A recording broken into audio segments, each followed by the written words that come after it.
And there's a pattern. There's a pattern that I keep attracting this guy who doesn't want a relationship with me, right? Or continues to reject me. Or there's a pattern of me attracting these nice guys. Welcome to Love Stories, a relationship podcast for successful women, where we talk about love, dating, relationships, and how great love stories are made. Whether you're searching for the one, you're madly in love, or simply curious about romantic relationships, this podcast is for you.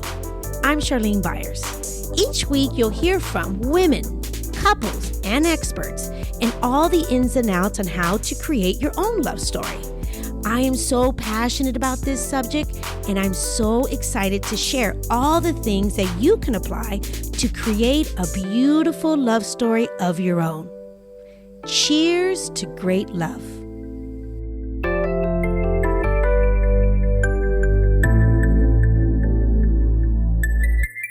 Welcome back to the Love Stories podcast. I'm your host, Charlene Byars. I want to talk to you about a conversation I had this week with a client. She was feeling discouraged with her ex-husband and how he communicates with their daughter, and she wanted him to change the way that he's communicating. But the funny thing is, this was also a problem when they were married. So I explained to her that we can't change people. We can only ask them what we need, and it's up to them to change or not. So I said, instead of focusing on changing him, why not talk to your daughter and see how she can approach her dad differently and how that can help her daughter create a different dynamic between her and her dad? Because this is the deal. We can only control ourselves and how we are showing up and how we are communicating, and learning how to communicate in a way that the person can hear what we have to say. So often we spend too much time pointing the finger at the other person instead of looking at ourselves and our energy and how we are communicating and how we're showing up. So the next time that you are frustrated and you want a different outcome, I want you to pause and see how you are showing up and what you can do differently. Let's talk about the tip of the week, which is shared values and goals. When you are dating and getting to know someone and you have some attraction towards them, one thing that is very important to talk about is your values and your goals and how those align with each other.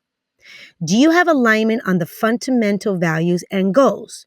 Do your plans for your future together ensure compatibility?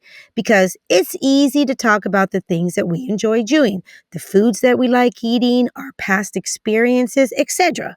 But if you're looking for the one, identifying each other's core values helps build trust, respect, and mutual understanding that can help relationships withstand hard times.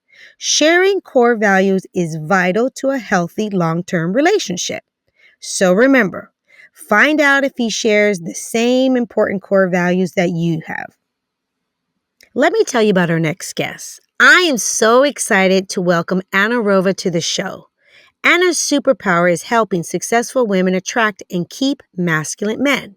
Her transformational program, the Powerful Clean podcast and blog have all helped women redefine feminine success, embody femininity, and introduce the idea of polarity in their relationships and lives. She has spent hundreds of hours helping her clients position themselves to attract and land a masculine man through sustainable changes with themselves through feminine embodiment. Anna and her husband, String, have been married for over 6 years. They have 2 kids and live in Byron Bay, Australia. What I love about my conversation with Anna, that first of all, there were so many nuggets, was she is a woman just like you and I, looking for love and had a string of not so good luck when it came to men. She started realizing that she was in a certain pattern with men, and her belief system about men and relationship and love was so unhealthy. And she realized that she was showing up in her masculine energy, and she didn't understand what it was being in her feminine and why it was so important to shift her energy and her belief system, and she eventually attracted her husband's String. Without any further ado, Anna Rova. Hello, Miss Anna. Oh my goodness, I am so excited to have you here today. And I'm actually really excited to hear your love story, because I know you have such a great story here, and I know that you also get to work with your husband, and it wasn't always like this. So I was thinking about like what I wanted to ask you first, and what I think I want to ask you first, I want to take you way back. I want to take you way back to before you actually were married and how life was for you back in the day, you know, and even if you want to take me back to when you were a child, but I want to know, like, what was dating life? How was it like when you used to date men, and what were you finding, and what was something that, you know, that kind of story. I want to go back, Anna. I want to go back from the beginning. Great. Well, first of all, thanks for having me, Charlene. I'm really excited to be here with you. And yeah, I'm very happy to talk about what was before, although it was quite some time ago. I met my husband in 2016, right at the beginning of 2016. So as you can imagine, more than 7 years ago. But I do remember. I mean, I remember because it was painful. You know? Oh.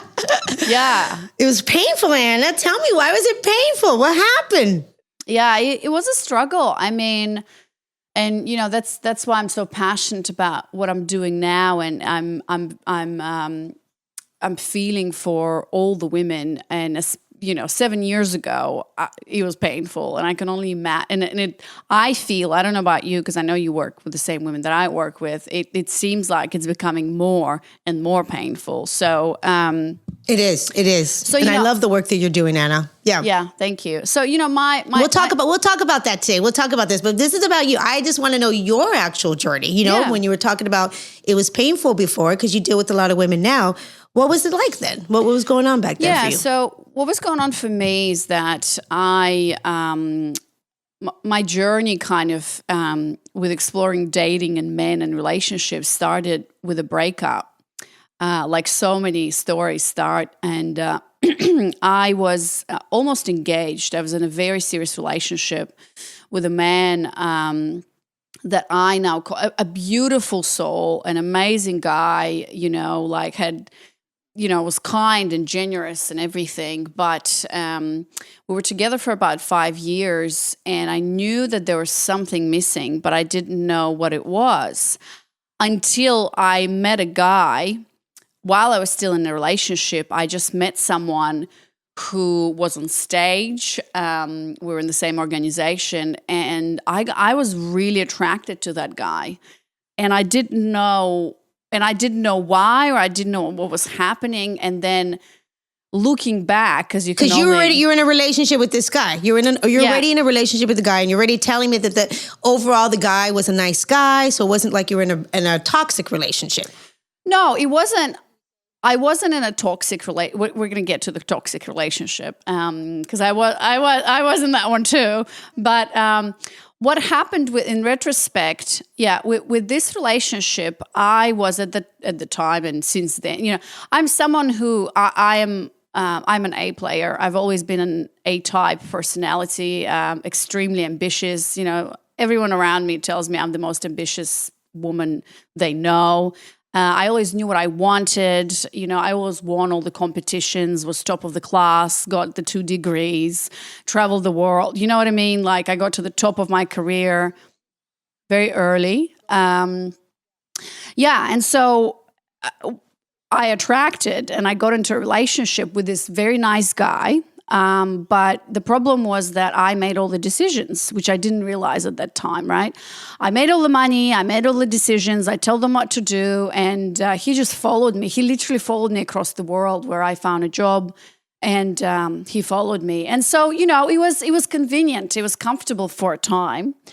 And then there came a point, which I think so many women get to that point, where like something is missing, and I didn't know it at the time, but I knew that I wasn't really attracted anymore to him. The sex wasn't great. Like, there was something there. And I met someone completely opposite. I saw a man who was in his masculine energy or power, and that was really attractive. Like, near this guy, and, you know, nothing serious happened or whatever. I broke up, and then I explored this thing, which didn't lead anywhere. But anyways, near this guy or around a masculine man, which we now No, well, if you want to ask me about this, I can talk about this. But near this guy, Yeah, we will. We'll talk about that. My little girl, not necessarily the little girl, but my feminine energy was activated, and I didn't understand what it was, but I couldn't control myself, literally. And you when you met because you're in a relationship with this guy, but something was different before. Let me ask you something. I'm gonna take you a moment. When you were dating this guy, for the 5 years, whatever, and you said, okay, he was a nice guy, but as time went by, I wasn't really attracted to him. Like, it was something off. Like, he was more, obviously the guy was not in his masculine energy. Do you think prior to even him, have you experienced like a masculine man? Or do you think that this one that we're about to talk about was kind of the first one that presented to you? You know what I'm saying? Like, was it like, is it like before, were you already like, no, Charlene, I already had a pattern with guys that were more not in their masculine. So was this kind of like your first experience maybe? All these things are really interesting to think about retrospectively, right? Because I was young. I didn't even know about these things, right? But looking back, I was, as a woman, and I think most women would actually resonate with that. As a woman, I was always attracted to a guy who is, let's say, the typical alpha male, so to say, right? The guy who's like, like in high school or in college, the guy who like has his shit together, he's the heart of the party. He knows what he wants. All these guys, women are attracted to these men who are popular, who've got the cash, or, his parents might have been, whatever that is. Like, that was always attractive to me.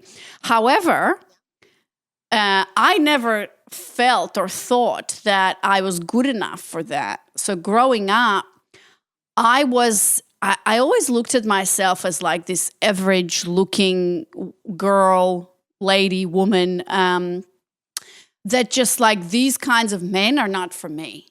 You know what I mean?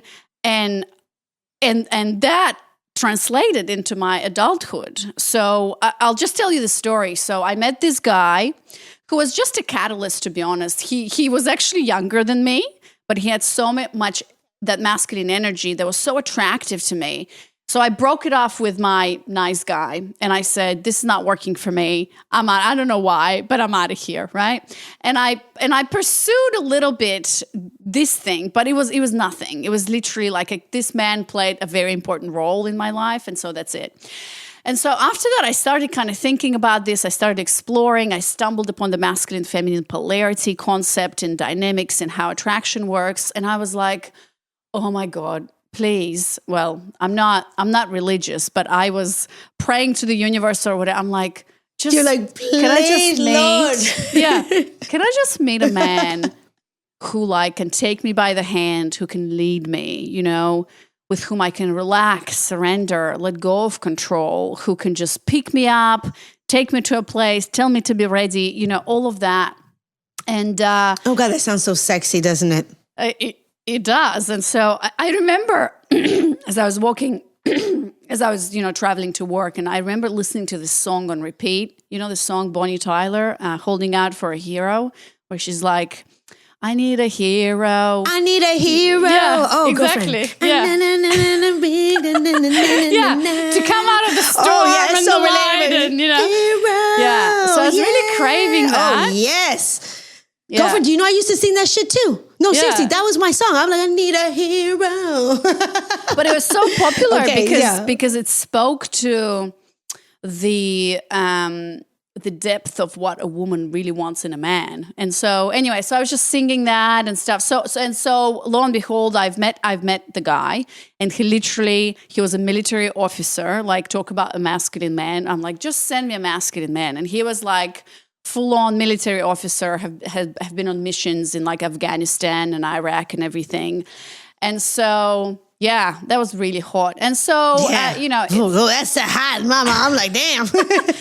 Yeah, so that was great. And, it was actually the first time when I met a guy who literally took me and I could surrender, and there was attraction and the sex was amazing and mad, and you know, So this it was the like, first time. So now this is the first time that you're actually experiencing, because you were telling me earlier, like you were attracted to, you know, that masculine type, but you really never experienced one. So he's the one. This is okay. Yeah. So he was what like, was the difference between this and?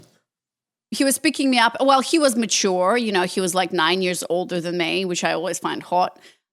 He was, you know, it was the first time when like a man was coming in and picking me up in a car, driving me to like a really nice restaurant. I mean, mind you, we were expats. So I was living in Malaysia at the time, and I come from Eastern Europe, by the way. And so, you know, when I grew up and... Where are you from? Where are you from? I was originally born in a very small country called Moldova. So it's between Romania and Ukraine. And it's a very different mentality and a very different life to, you know, Americans. When I went for the first time to America when I was 17, I'm like, everybody's got a car. You're 15 years old and you got a freaking car.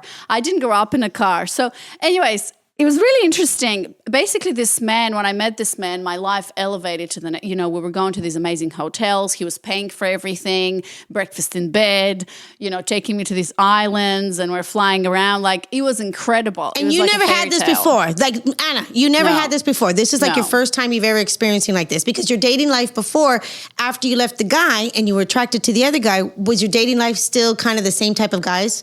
Or were you kind of stopped dating until you met this one? So I want to know how that dating life was, you know what I mean, before you started getting into this different energy with these men. Yeah. So after I broke up with my very nice guy, you know, I was kind of playing around with this guy that I told you about, who was the catalyst. I was attracted to different types of men, but almost immediately, because I guess my energy and my calling in, my magnetizing powers were so strong. Almost immediately, you know, I went on Tinder. I actually met him on Tinder, and I almost immediately met him. And right from the beginning, he told me, I don't want anything serious, okay? But of course, being a woman, I'm like, sure, you don't want anything serious. Sure. Yeah. Wait until you see who I am and what I can offer, and you'll fall in love with me. You have no idea. Yeah. So I met this guy, you know, and it was incredible. But the problem was, and this went on and off with this man for like 3 years, you know. Oh, seriously? But we were not in a relationship. So what happened is, you know, I obviously fell head over heels with him. I fell in love with him, and that was toxic. So I went from being in a relationship with a guy who's a nice guy, where I was in my masculine, he was in his feminine, to a reverse polarity where I was in my feminine. I met a guy who was masculine. However, this man was not, he didn't want a relationship, and it wasn't about me. He just didn't want a relationship, period. He didn't want a family. He just wanted to have fun, you know? Yeah. And so, but we were acting like we were in a relationship. We were seeing each other, you know, I made sure that my calendar is always empty for this guy. I was, you know, checking my phone every 5 minutes if he's messaged me back or not. Yeah, you're obsessed. Yeah, I wasn't living my life, you know. I was fantasizing about us being together and getting married and all this shit. You know, there was so much attachment there that was, I mean, depends on your definition of toxic. I would describe it maybe as codependent, right? We were both in a codependent thing, but it wasn't a relationship. So it was kind of like this situationship where so many women get stuck, and I really got stuck in that. And of course, one day I remember, you know, being in a taxi coming up from another hotel, another amazing night with this man, and thinking like, oh my God, if something happens right now, let's say there is an accident or I need something or whatever, I realized I can't call this guy. I can't call this guy to come and support me, or, you know, it's not about fixing my problems. You couldn't even rely on the guy. Yeah, I couldn't rely on him because we were not in a relationship. He wasn't available for that. And that moment really stuck with me. And I think what started is the realization that, okay, I'm not in a relationship with this guy. So I actually started to date, to like see other men. You did. Yeah, because I mean. That's right. Was he, Anna, let me ask you something though. You're falling for this guy. He's already telling you. So he's making it very clear, Anna, I don't want to be in a relationship. But you're still fantasizing, still thinking, okay, we're going to be in a relationship? Because deep down, were you looking for at the time a relationship, or you weren't sure at the time? As a woman, I'm always looking for a relationship. I'm always looking for love. So you were looking for a relationship. Okay. So you were looking for love, and you wanted this one to be the one. But he's saying no. So then finally you realize, okay, something's off here. So I'm going to start dating. Yeah. Was he dating also? I would think so. We never talked about it. But I mean, because now that I think about considering his schedule and everything, I think I was the only one he was seeing because the sex was there and I was there and he could see me whenever he wanted. So to be honest with you, I don't think he was seeing any other women, but maybe. And I don't know, right? We didn't ask. Yeah. Yeah, you guys didn't talk about that. Yeah. So you started dating other guys. Yeah, we were seeing each other maybe like every other weekend or whatever, right? And I started to see other men, and oh my gosh, that started a whole whirlwind of all kinds of men from all kinds of background, all kinds of situations. I kid you not, there was a situation. I'm hoping my husband is not going to listen to this, but I remember distinctively there were 3 nights in a row where I literally was in bed with 3 different men in a row. I was dating. I mean, I was fun. I was You're dating. funneling. You're single. Yeah, You're funneling. Yeah, you're that's like how I doing call my it. thing. Funneling. Yeah. Because I was a single woman. I didn't owe anything to anyone. I was having fun, and so there was no expectation. There was no commitment, whatever, and I was having fun. And so that was my dating life. Like I was getting to know men. I was getting to know into polarity, and back then I started my first podcast where I was interviewing men. So it was very fascinating. And so. And I was doing a lot of healing, right? I started to explore and really I started to get into these dynamics. I remember, so at that point, I started also traveling around the world and meeting different men in different places. And I remember after one point, one guy that I was dating, sleeping with, asked me, we were playing a game, and he asked me a question, something like, what would be your biggest regret in life? And I actually said that if I didn't know my dad.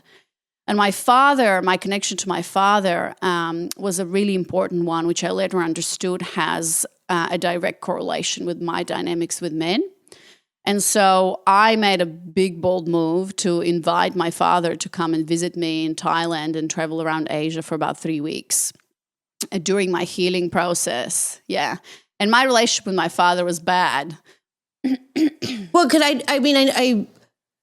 if for everyone who's listening, maybe we can give them just a little bit of, content of like your relationship with your father, how it was and how you went from maybe the relationship not being as solid or good or whatever it is that you want it to, now bringing your father and being with him, traveling for three weeks, you said? Yeah. Yeah. So what was, at the time when you brought your father, what was your relationship like with your father? Yeah. So just to give a bit of background, I lost my mother when I was 8 years old. So my mother passed away in like a tragic accident. And my sister and I, my dad was left basically with 2 girls. I was 8. My sister was 12. And yeah. And that was really hard for everyone involved. Obviously, my mother was very young. She was like 42. And so, and so, at 8 years old, I lose my mother, and I'm being left with, if your listeners are familiar with this term of emotionally unavailable father, and you got to understand that where I grew up, it's a post-communist, post-Soviet republic where, parents don't tell children that they love them. I was, by today's standards, I was back then physically, emotionally abused, which means that, I was beaten quite regularly because that was the norm. That's all they knew. Yeah, that's all they knew. And emotional abuse and so on and so forth. And so, it was a very hard period. I think my dad, and obviously because I've healed my relationship with him, I have really understood what he went through and that he he did what he could with the resources available. And this is what I advise every single woman to actually talk to the mother line, the father line. My dad had such a terrible childhood. I can't even start to tell that story. And so compared to his childhood, my childhood was better. And now my children's childhood Anna, no, let me just say, too. Let me say something. Thank you for, that's really important that you just said that, actually, because that's something that I touch upon a lot too, because my story too, my parents are from Cuba, and my father's Cuban, my mother's Cuban, so I'm Cubano. And my father, he's a great man, but he's never been emotionally available either. Like my father, I would honestly say he loved the women. He was like almost a gypsy. Like he was gone, come, like, and it really affected my reality of relationships and men. And until I got older, I'm a mother too. I have 4 children and 1 bonus kid. Wow. But until I got older, until I started having, I love that you said that, Anna, until I really started hearing their stories, I was like, oh shit. Yeah. No wonder. Like it wasn't his fault, like no wonder my dad and my mother's story is horrific compared to my journey. So that actually helped me so much, Anna. So that's something that you did. Okay, I'm listening. And that whole, so that's why my father, and then he remarried to this like crazy, Cinderella story. Sometimes I compare myself to that because the stepmother that I got was literally like the Cinderella stepmother or Cruella or whatever, where it was even more physical abuse, even more emotional abuse. It was just a nightmare. So like when I was 18, I just left house. I just said, I'm out of here. And I moved to stay with my aunt, which turned out to be an alcoholic, and I was dragged by the hair in the middle of the room. It was a nightmare. So anyways. It was just stuff after stuff. Yeah. Yeah. So here I am, dating men and kind of like being in my own little world. And then as I started to ask myself the questions of I think for me, the most important point in my journey, and I think that's what happened for women who start to get aware and who start to ask questions. Okay, hang on a second.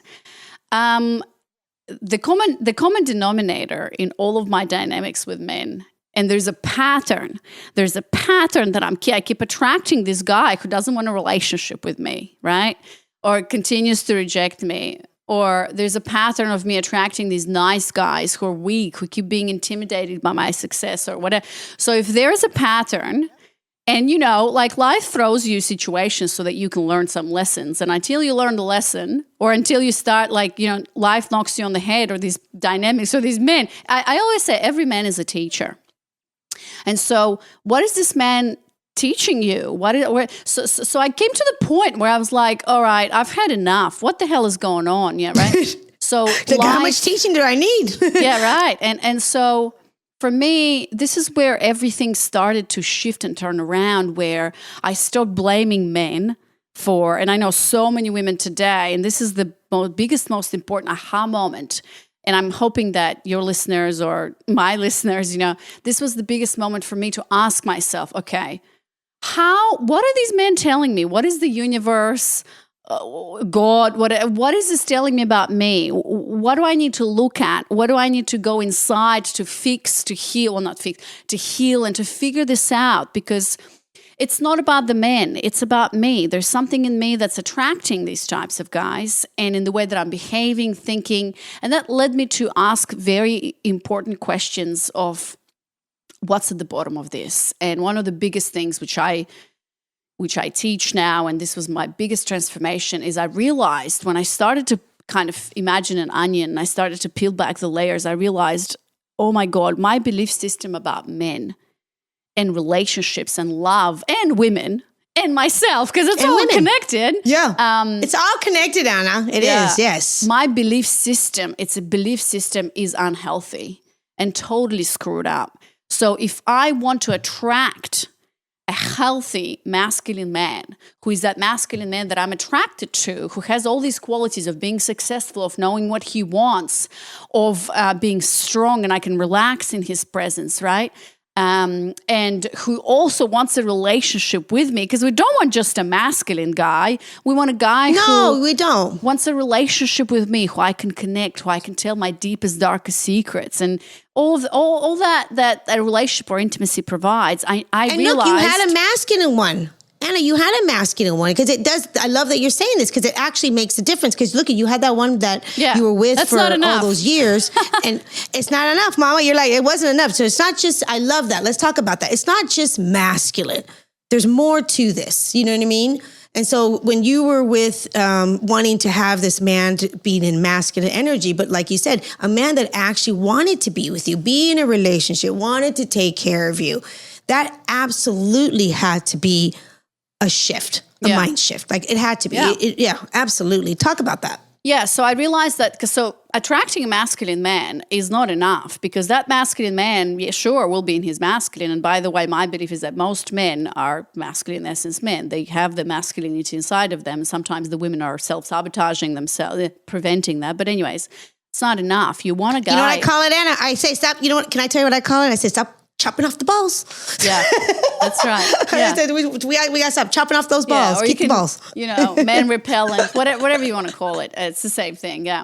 So, because you also want to meet someone who sees you, who loves you, whom you have that connection. So I didn't have that, because he didn't choose me. He didn't want a relationship, blah, blah. So I started to do my inner work to really understand, excavate. I now call it excavation. So here's what I realized, Charlene, that I grew up. First of all, my mother died and when I was really young, and then my dad.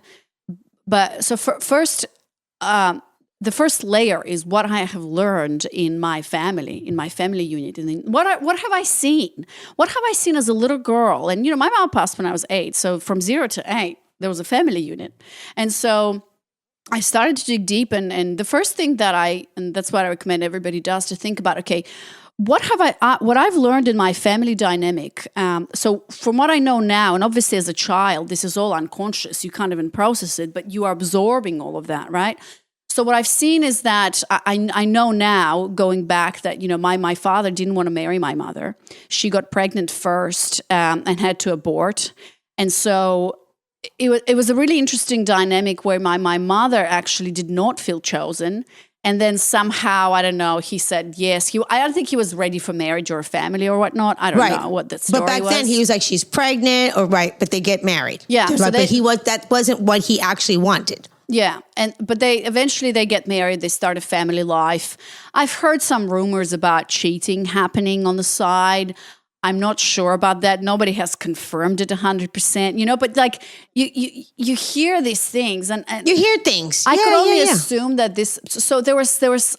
I know my mother. I know now. I couldn't talk to her, but I know now that she wasn't happy in a relationship, and so. I never saw them like being together, talking to us. I don't remember being told that I was loved. And so, the first 7 years, it was seeing that. Like, what did I learn about femininity from my mother? My mother was actually a very kind, generous, creative woman. And I think a lot of the stuff that I now see myself unconsciously even doing with my children comes from her. That's what I gotten from her. Come from your mom. What I've seen in that my father was very cold, very unemotional. He was sending her to work, he was working. So there's a lot of, so that's what I learned. I didn't know what love was. I didn't see proper role models of where that feminine masculine dynamic really works. Because he didn't take care of her where she could like relax. She always had to work and stuff like that.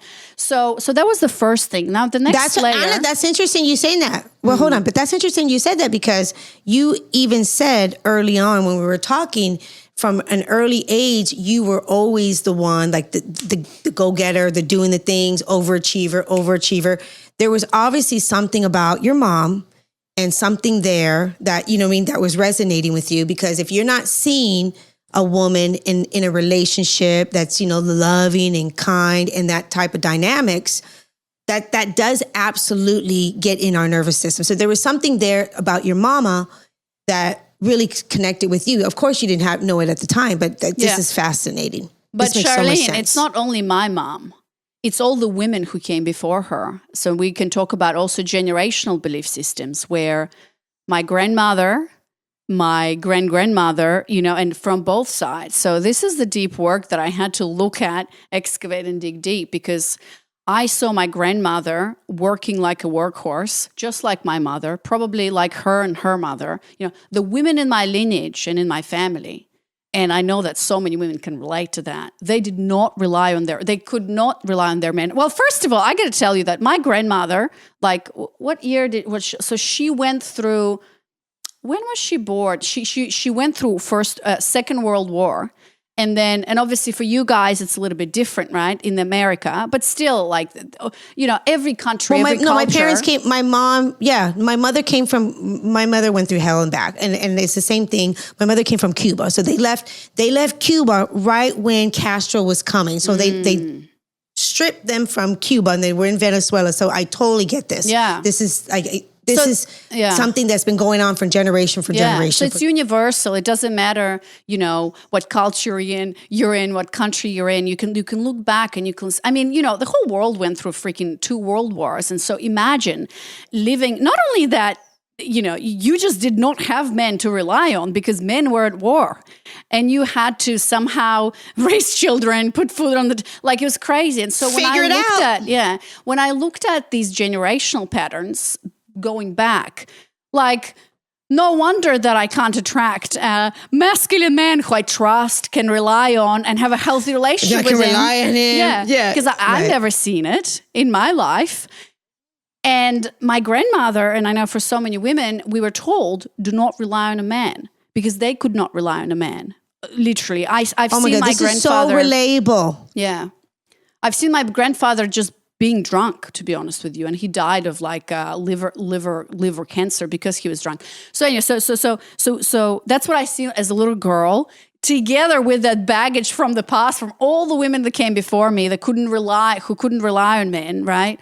And so that's in my blood, that's in my body, that's in my DNA system. And then what did I see growing up besides my family unit? And I want to ask all of your listeners to also think about that, because where I grew up is the collective, so to say, the collective belief where I grew up was, I saw all my girlfriends, and I didn't understand this at the time, but all I saw was broken marriages, men cheating, men are pigs, men are going to work, taking the paycheck, giving it to the woman, men are parented all the time, women are constantly bitching about their husbands are cheating, like, it was a mess. Everybody was divorced.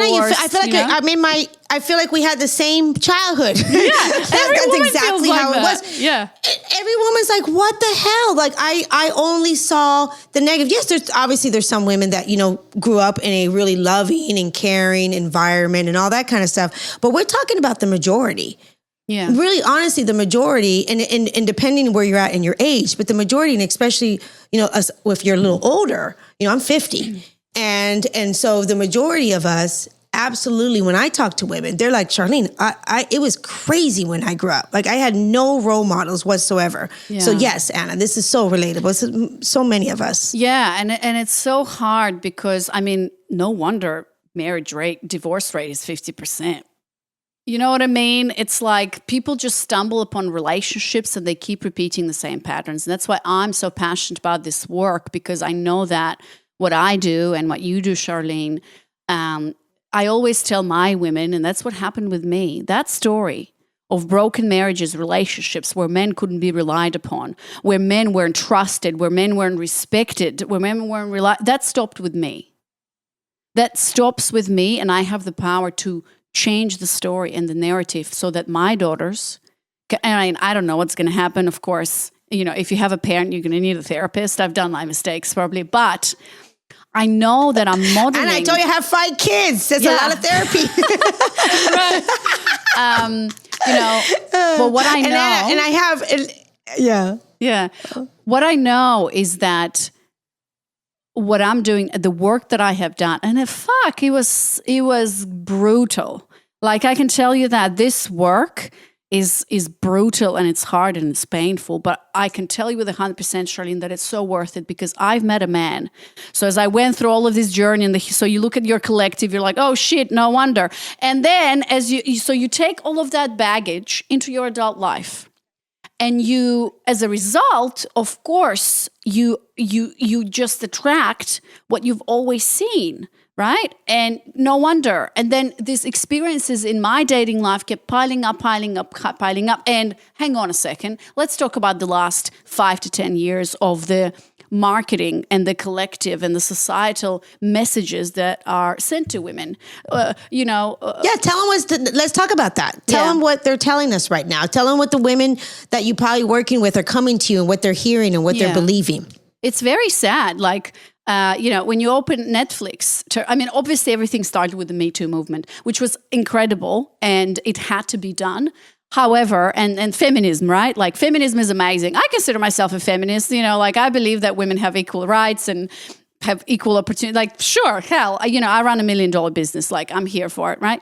But what happened is that these messages have gone too far, where today we are being told and constantly bombarded with marketing messages that masculinity is toxic, that men need to shut up and go out there and just shut up and let the women lead, let the women do their thing, whatever. You watch open Netflix, there's all these movies about Bombshell and A Athlete, like just exposing all of the shitty men that are out there. And I don't deny that. Of course, shitty men are out there. But Charlene, I know that that's not the majority. And what's being shown to us, so we have this belief system that we hear, all the experiences. And then I open Instagram and scroll. And then I open Netflix. And all I see is documentaries. You don't need a man. Yeah. You don't need a man. You can be strong, don't need a man. successful, We can do it all on our own. Yeah. Yes. And on top we can of that, do it all on our own. Be superwoman. Be boss babe. I'm like, oh, hell no. That sounds exhausting. Yeah. So damn. It's insane. Yeah. And so this is where we come to today where, the more that's what so I've done my healing and I'm like, all right, hang on a second. What I'm seeing is that the more successful women become, the weaker the men and the more unhappy they become in dating and relationships. So what the hell is going on? So I started Tell to us be what's obsessed. going on, Anna. Well, that's what's going on. Seriously. That's what's going on. The more successful we become, the more we get into our head, into our masculine energy and all of that, together with all of that messaging and cultural push for masculinity is toxic, men can't be trusted, so on and so forth. And so we come into this place where I think now statistically, in some states, women start to, out-earn the men. I think women now have more... don't quote me on that. I think in some states or somewhere women start to own more houses than men, right? So you're at the top of your career. You've achieved, these are my clients, and this is where I was. I'm at the top of my career. I thought that if I just worked hard enough, that I'm going to have everything. So she's got the career, she's got the house, she's got the Gucci bag, she's got her, 401k, whatever that is, but she's unhappy. Whatever it is, yep. And she's lonely. Yes. And she is yearning for love, and she said, but all she's seen, and all she can do and say is men are not stepping up, men are weak, they're intimidated by my success, so she's stuck.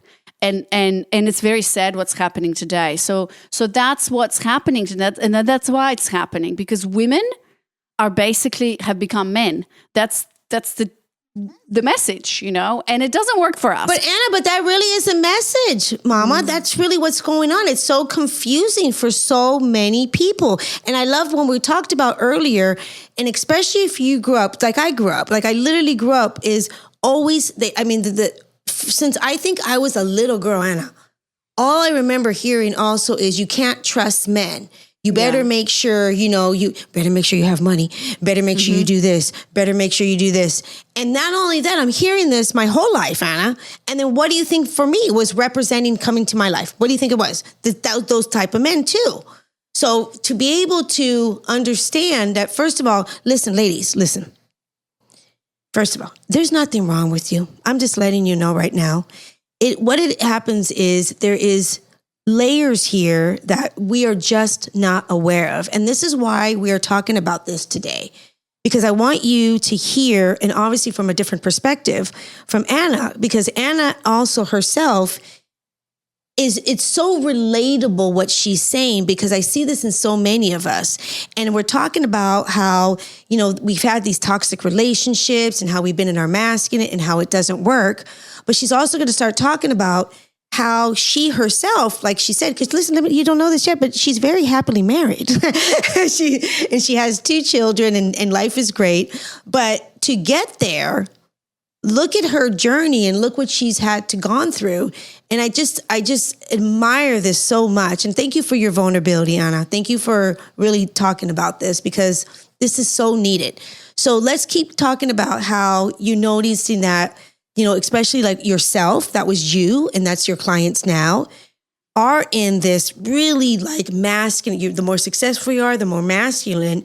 And it's taking that and applying it to really get what you want. How did you shift, Mama? Like, what happened to you to where you were in this and you were starting to like, Charlene, I want to break these something has to change. Yeah. So what was it for that? What was this moment? Yeah. The first and the most important thing was what we talked about. I had to excavate and dig deep to bring to the surface and look at all of the beliefs that I'm carrying. And these beliefs are subconscious, and you can't just like, sit there and think about it. You got to do some deep work and excavation to really bring them to the surface. That's step 1, right? Stuff we talked about, which I think women are realizing now. And then the second step is to reframe these beliefs. So then we look at all the men, everything that I'm carrying, and I'm like, no wonder the men I'm attracting. The next step is to, okay, how do I then turn that into something positive? How do I, shift my mindset? Not only my mindset, actually, but my body set, because I work a lot with embodiment. I'm a feminine embodiment coach. So it's not enough for your mind to just shift, but it's also necessary for your body to come on board, because a lot of this stuff is just, stored in our bodies. And the reframe needs to happen where, I kid you not, Charlene, I lived in a world where I saw men as toxic, as wanting sex from me, as being these like weak pigs who cheaters, whatever. And after I've done the reframing work, and it was quite a few years, I got to tell you, including healing the relationship with my father, and starting to really understand men, starting to create and develop empathy for men. Like no one today, like last night I went to watch Barbie. I was just like, you saw it? You guys have Barbie already? I went to the premiere. You I bought a ticket. Yeah. Okay. I mean, I don't know how I feel about the whole movie. There were some interesting moments, but anyways, like, obviously, I gotta go see it, Anna. I'm gonna go see it on Friday. You're gonna see it and let me know what you think about this, because obviously, like, patriarchy was brought up there, and Ken goes through the real world. Anyways, I don't want to do spoilers here, but Okay. That's the world that I saw. It was almost like, think about it, like you've got sunglasses, right? That's the world, let's say blue sunglasses. That's what I saw in the men. And when I started to reframe my belief system around men, when I started to ask the questions, no one talks about, everybody talks about masculinity is toxic. Okay, sure. There's some like 4% of population are actually psychopaths. In the same way, it's probably like 5% of population are like toxic men who all they want is just destroy the world and grab women by their butts and whatever, Yes, and vaginas. Yes. Yeah. So it's understanding the male journey. It's understanding, I started to ask a lot of questions and develop a lot of empathy. Like women are completely unaware, and we're not talked about this at all. We're just toxic, whatever. Men got to do the work. Okay, can you show me a movie or a documentary? And by the way, I have 2 movies that I recommend to all of my clients where this actually is shown, but it's so rare. What the hell men have to go through? Tell us about those movies. Well, the first movie is called The Red Pill. By the way, disclaimer, that might be very triggering for women. The first one is called The Red Pill, and the second one is called The Work. The Work is a documentary movie about men in prison and how there's personal growth and healing for men in prison. I've actually interviewed on my podcast one of the mentors for these men in prison. I found him. Oh, you did? He came to my podcast. And you can see men in prison cry, Charlene. And when they share, how did they end up in prison doing what they're doing? And you know how we talked about the whole generational dynamic? When you watch that movie, you're like, oh shit, the guy ended up this way in prison, a criminal, because of where he grew up, because of how his father was. So it's all, so in the same way that we as women grow up and our mothers are telling us, don't rely on men, the same message, well, not the same, the opposite, the same dynamic is happening on the men's side. We're completely unaware of the fact that, what men, so how does he grow up? What does he see? What are the messages being sent to men today? Like what's happening today? And what's their journey? Yeah. And what have they been through, Anna? Anna, I'm a mother. Yeah, Let me just say this again. Have you got sons?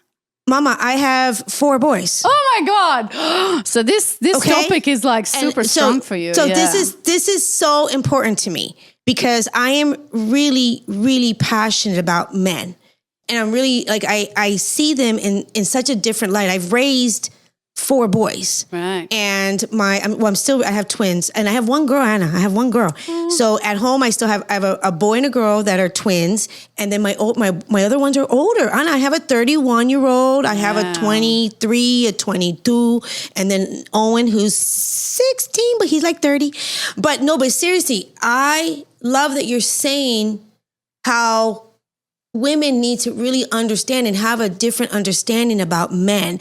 I am such an advocate with men because I'm a mom. I'm a mom of boys. And I wanted to, we talked about changing the generational and changing all that shit.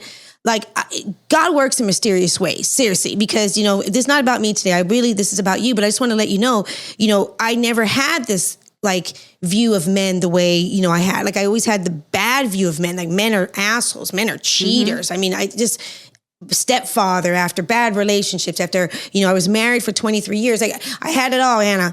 And so when I started having boys, I was like, oh, it was a mission for me. I swear to you. It was like, oh, we got to do things differently. Yeah. So this is beautiful that we're talking about this. Yeah. This is really what they go through. So yeah, continue, Anna. So there has to be a lot of because what I see now is okay, blaming all the men, they're not doing the work and blah, blah, blah, without actually saying, okay, because every man, every person in general is doing the best they can with the resources available. But every man, even the guy who is toxic, right? There's a reason why he's viewing women in the way that he's viewing women and why he's grabbing them by whatever intimate parts he's grabbing them, right? So it's not just, my journey started with a lot of education, a lot of questions around that. And as I was doing this work and I was interviewing men, I was asking questions, I really understood what happens for a boy. I mean, you're a mother of 4 sons. You've gone through teenage years. Oh my God. I just had a conversation with my husband. I get it. The wet dreams. I was like, hey, String, I asked my husband, I was like, all right, when you were a teenager, how many times, how often did you masturbate and think about sex? And he's like, all the time. Every single day. And I'm like, what's the maximum amount of time you, and he's like, well, I think, 4 times a day. I was like, and then you get to girls and picking them up and date. It's crazy. So, and women don't get this. We don't understand it. It's different from us. We don't do. So anyways, number one, a lot of education about the male journey, they go through, developing a lot of empathy, together with shifting that belief system about the world, healing with my father. As you can see, there's so many layers to that. So I came to the point where I started my world.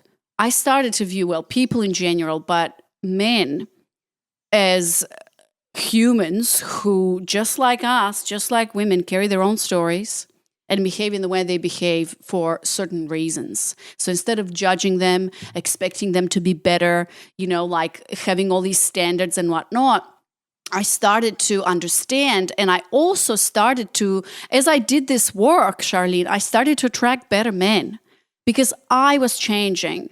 Because I was more connected to myself, because I was asking myself the questions, where do I not feel good enough to attract great men? Where do I feel not worthy? I never knew what love was. To me, love was my dad not speaking to me for 3 days. That's what I thought love was. No wonder I was attracting guys who did not communicate with me at all, because I thought that... Right, so who were totally not emotionally there. They're just like, yeah. So it's deep personal growth. And I'm so passionate about this because this is the way. If we want to change the world, or like we want to change this whole patriarchy thing or whatever, it all starts with us. It starts with us. I'm on a mission too, girlfriend. I'm on a mission too. I'm on a mission how we do relationships. I'm on a mission, girlfriend. I'm on a mission how we do relationships. And not only how we do relationships, how we view men. And the whole thing, because we got to change this up. And like I said, I love what you're doing. I want to talk a little bit about that too. I think we have to change the whole dynamics. I want to know too, so the listeners can hear, because they're like, I'm sure they're like literally like, oh my God, I want to hear. This is fascinating. I want to know, when you were talking about how you started learning, you started having this understanding and all this belief, how did you go from that, Anna, to shifting and to meeting your husband? Yeah.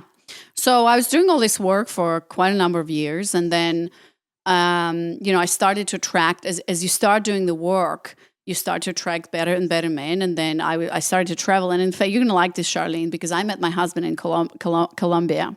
So I traveled to Colombia and I was working online at the time. I started working online before COVID and before anyone knew that you can even work online. Did you really? Yeah, I did. It was 2000. You're like, I'm ready here. Yeah, I started traveling the world working online around 2014, 15. So I met him in Colombia when I was there, traveling, working, whatever, and he showed up. And back then, I didn't even know it back then, but I was applying all the principles that I'm teaching my women today and coaching them into it. So when we met, and that was one of the biggest lessons for me as well. He wasn't a hell yes for me. We kind of met. No, I mean, I found him attractive because he was older. He was Australian, that accent and everything. He was in his masculine, which was quite. Another thing, by the way, the beliefs is one huge part that I worked on.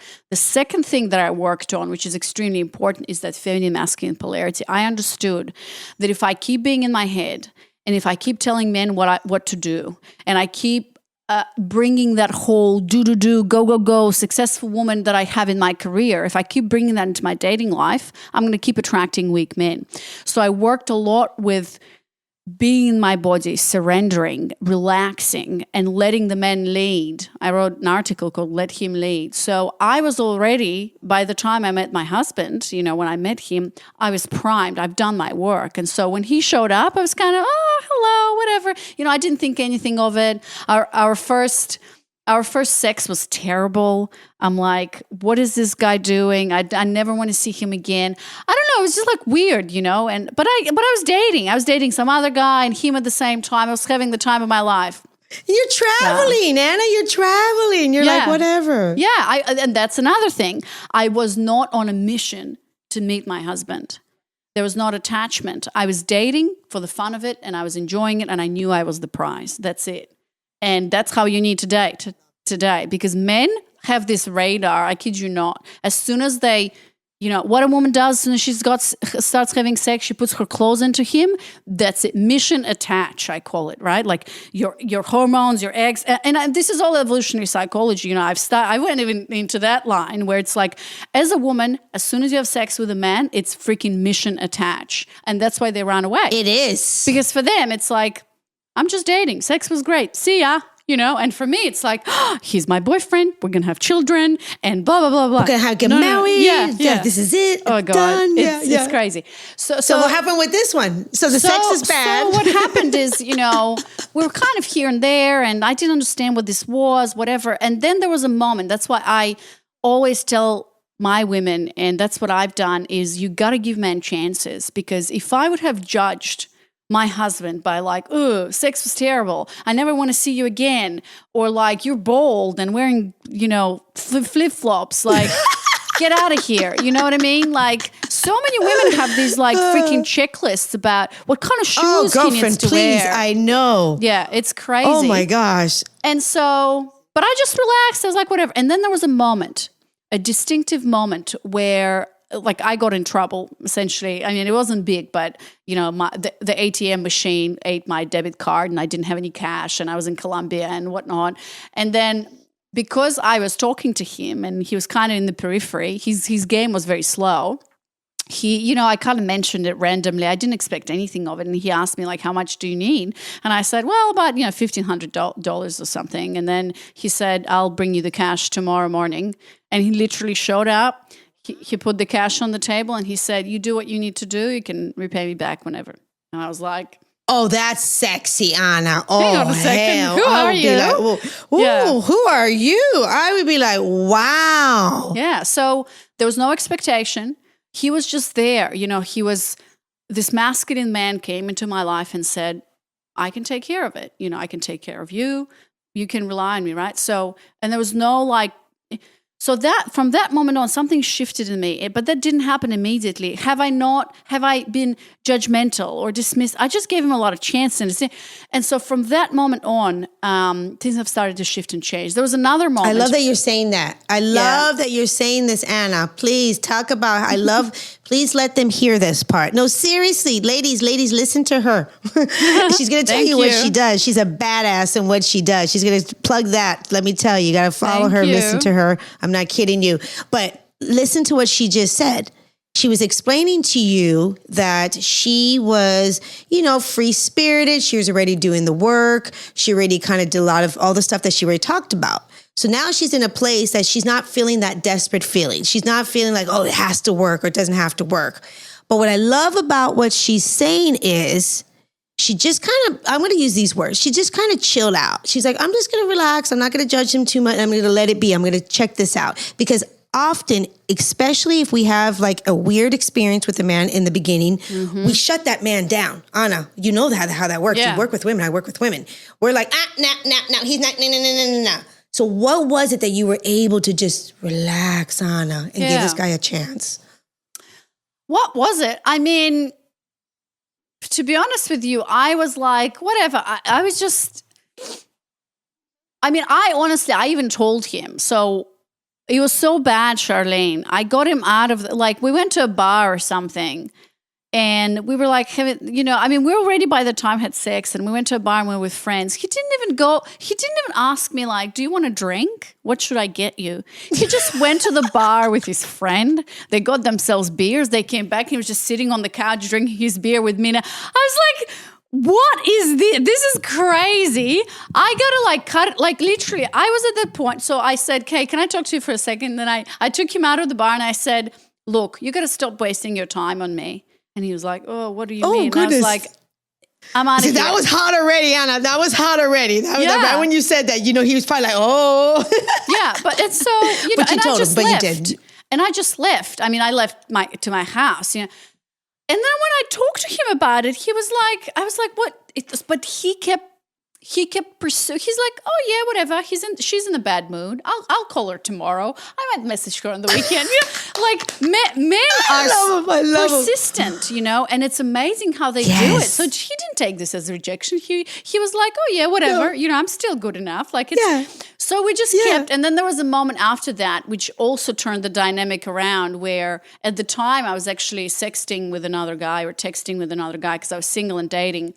And then String, my husband, he invited me. I think it was somebody organized a paragliding event or something. And, he had a motorbike and he said, hey, I'm taking it. His game was so slow. And that's why, I think that a lot of women expect that this man is going to come and tell her date after date and everything's going to be perfect and amazing. No. My husband was a hell no, and he was so slow in his game. I was like, is this guy really into me? What? I didn't know what was happening. So this trip with paragliding. He was confident. Yeah, he was. Yeah. He was like, no worries. I'm just going to keep doing this. He's fine. It's all you. He was like, I'm good. Yeah, he took this. He went on a motorbike. This is such a funny story. You love it. He said, I got this motorbike, let's go paragliding. It's a really nice ride. We're going to stop, get a breakfast and then go. Right? So we go on this motorbike. We sit at the cafe in the middle of nowhere in the Colombian jungle having breakfast. And at the time I was, texting with this guy and who was in America and whatnot. And I was quite I think I haven't had sex for a while and I was quite excited or horny or whatever. And I so didn't care about String, my husband, who I was on a break. I literally didn't give a shit. I was like, oh my God, I'm so horny because I've been talking to people and stuff. And And like the moment he heard me say this, he was like, his demeanor, his body language changed. And he said, get your shit. I'm paying for breakfast. We're going. I'm like, where are we going? And he says, you'll see.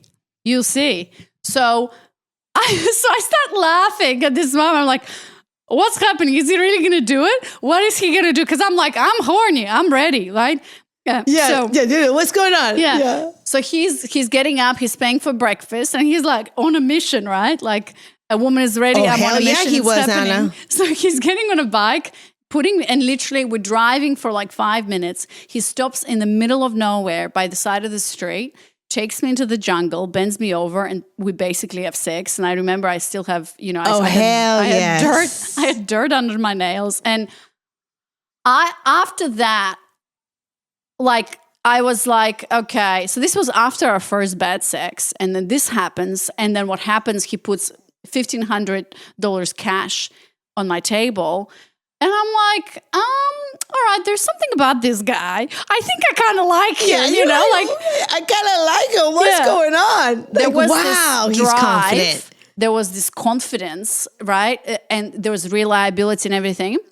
So the combination of factors led to me seeing him in a different light. And that doesn't happen on the first date. It doesn't happen even after the second date. And I always tell women, give men chances, give it time. Go to at least 3 to 5 dates to make a judgment. Notice how you feel. So from those moments, I started to feel differently about this man. I knew I could trust him. I knew I could rely on him. And he was really fucking attractive that he could take me to the jungle and just go for it. And that's it. Since then, after that, it was like, holy shit, we were together every day. We were in bed. Like, it was amazing. So that was the story. And that was like 7 years ago, Now we're married with 2 children. Oh, I love it, Anna. Okay, so you guys listen. So listen, I know that was spicy. And I want to keep her on forever. And then she tells me that she don't have a lot of time. But it's my, this is my show. I can be on forever, but I got to get her off. But I don't want to get her off. But we got to get some juice before, a little more juice, because that was sexy. So I want to let you know. So she's going to also explain a little bit like what she actually does for a living. And now fast forward, because she ended up getting married to this man, the jungle man. And then, and she has, and I'll let her tell her story, but she has 2 beautiful little girls, which is amazing. And she runs a freaking amazing company, ladies. So I want her to kind of just tell us a little bit about that before she tells me she has to get off. And Anna, I want you to talk about your company. I want you to talk about how you and String now worked, because you worked. I don't know that part actually. I know you, Anna, when you started this, I'm curious about something. When you started, I know you've been working online and you did all kinds of stuff, and then you started shifting. And I'm sure after String and the success is when you realize there's a need here. Women need this. Like, there's a need here. Yeah. So I love that you did that. So when you started realizing that, and you started this business, how did it get to a point that he's working with you now? Or did you guys always considered working together? I like to know that. We didn't. I mean, he was also traveling and working online. So both of us were like online marketers before. And okay, you kind of knew that already. Yeah, I quit. We were in that world, but I didn't know anything. So after I met him, I took a bit of a break. I think for another year, I had my online marketing job. And then I knew this wasn't for me. I wasn't happy doing that. So I took a break to kind of figure out or decide what I wanted to do. I've done a podcast in the past. And so, I was talking to him about it. We were in a serious relationship. We were traveling the world together. We went to like Mexico and Brazil and Bali and all of that. And so as we were doing all of that, I was exploring what did I want to do and what am I passionate about? And we're having all these conversations. And, he's very obviously business savvy, and he always wanted to have his own business. He's tried different things on the side and things like that. And I said, my passion is women and female success. It started as that, actually, because I was really on a mission to discover what is female success, because I knew it's not being a man, which is being sold to us, but how, all of that. So we decided to like start a podcast, and then we didn't know, I never thought I was going to be a coach. So it was kind of like early days. And then I saw the need where it was relationships and it was dating, and I saw the pain. And as a businesswoman yourself, you got to go for the pain. This is where the cash is, Charlene. That's why you're like, if you can help someone solve their problem, they're going to pay you money, and they're going to pay you good money. And so we just went for that. So in the beginning, I just was doing this on my own. I got my coaching certification. I got my first few one-on-one clients. He was working. He was just helping me on the side. And then COVID happened. Okay. Just kind of like side stuff. Yeah, side stuff. And then COVID happened in 2020 is when I launched I started working with women one-on-one to see if I can help them, to see if I can transfer what I've done to help them. And it started to work. And these women were shifting and changing, starting to meet better men and getting to relationships, stuff like that. Oh, and then I decided I got something here. Yeah. And then after that success, I decided to put it all together into a program where, because I was capped out one-on-one and I wanted to help more women at the same time. So I decided to put all of this knowledge and all this experience and all the research that I've done for years into a program. What I've done, what I've seen works for women.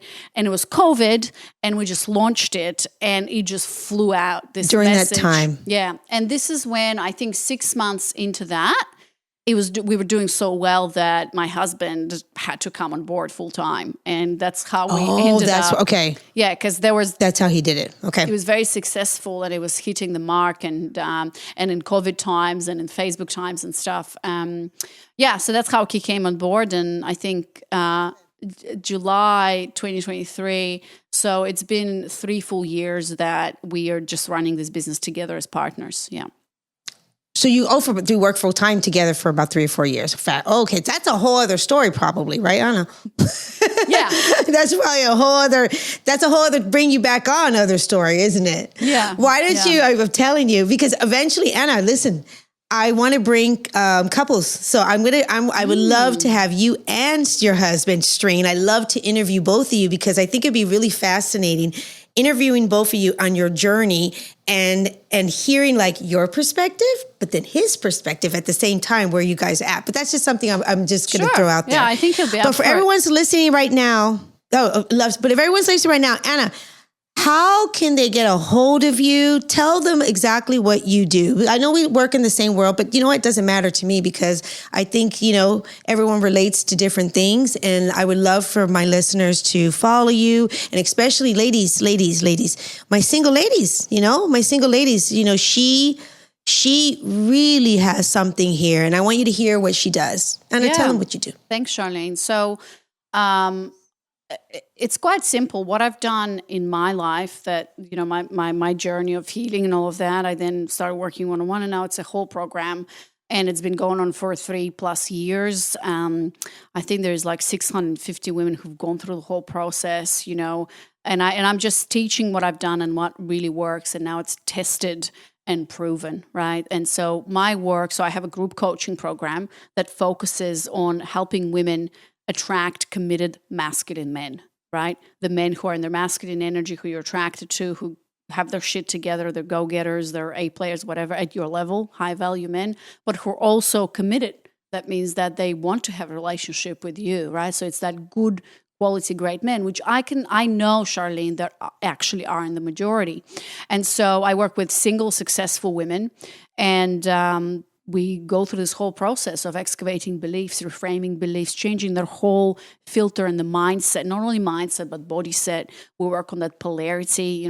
I work with a lot of women who are very successful in their careers, right? Like C-levels, doctors, stuff like that, who they might understand it, but they don't know how.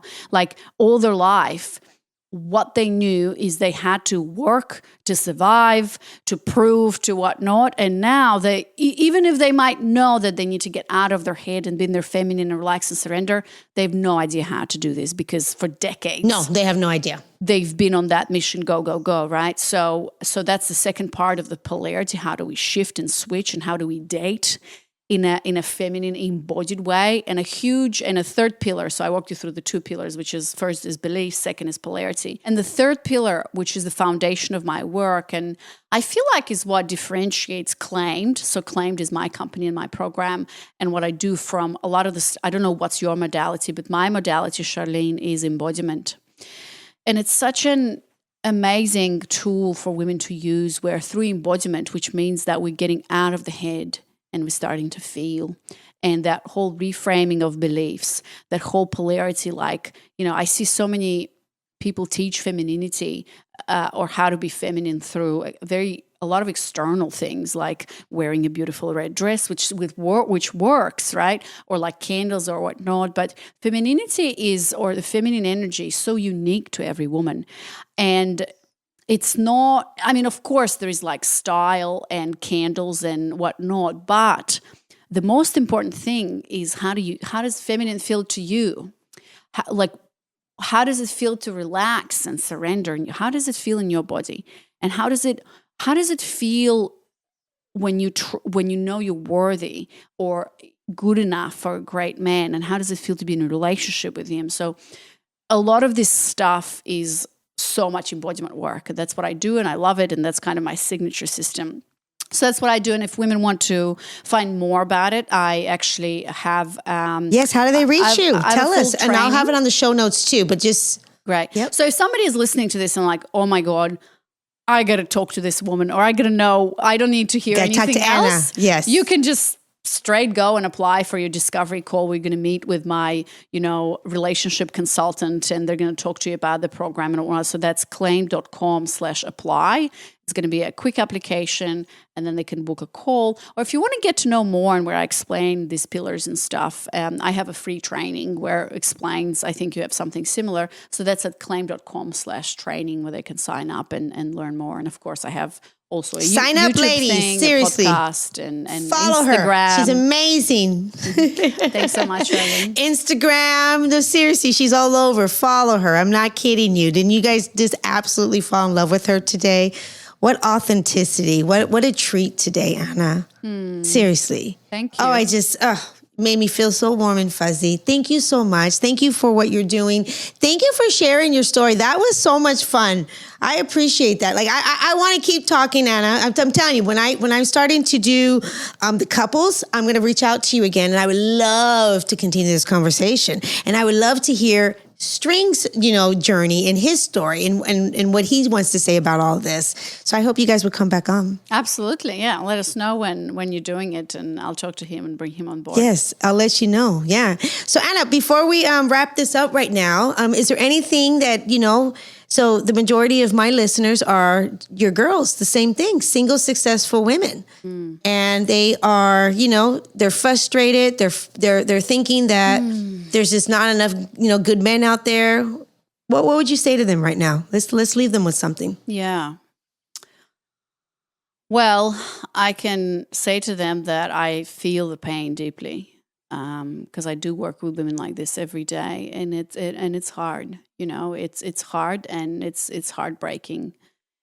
At the same time, know that there's nothing wrong with you, as you said, and you're not broken, and that you have the power to shift, transform, and change, and that what you want is possible. I didn't think it was possible, and I think so many women sit there and like dream and fantasize about a relationship that's amazing and there's polarity in it and whatnot, not realizing that it's actually closer than they think it is, and it's in the work that needs to be done so you can attract and get to that level. It's not a fantasy. And I know it's very hard to kind of digest and metabolize if you have not seen that in your life ever, or your mother hasn't seen that, right?